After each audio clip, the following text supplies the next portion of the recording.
Выберите правильный вариант ответа согласно тексту. Yazılı mətnimizdə Hale-Bopp kometinin tapılması haqqında və aşkar olunması haqqında məlumat verilir. Bu komet, yəni quyruqlu ulduz dediyimiz komet 1995-ci il iyul ayının 23-də müəyyən olunub, aşkar olunmuşdu. İki fərqli insan tərəfindən bir-birindən xəbərsiz olaraq Alan Hale və Thomas Bopp adlı insanlar tərəfindən fərqli yerlərdə yaşayan və fərqli bucaqlardan görünən bir gözlə onlar bunu görmüşlər. Komet uzun müddət gözlə görmək olurmuş və Alan Hale məqsədli şəkildə onu müşahidə etmiş və onu axtarıb tapmışdı.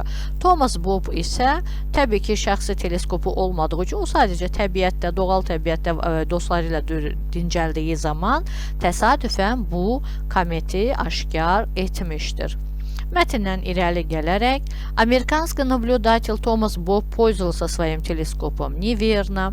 Благодаря интернету можно было отследить полет кометы Хейла-Боппа. Верно.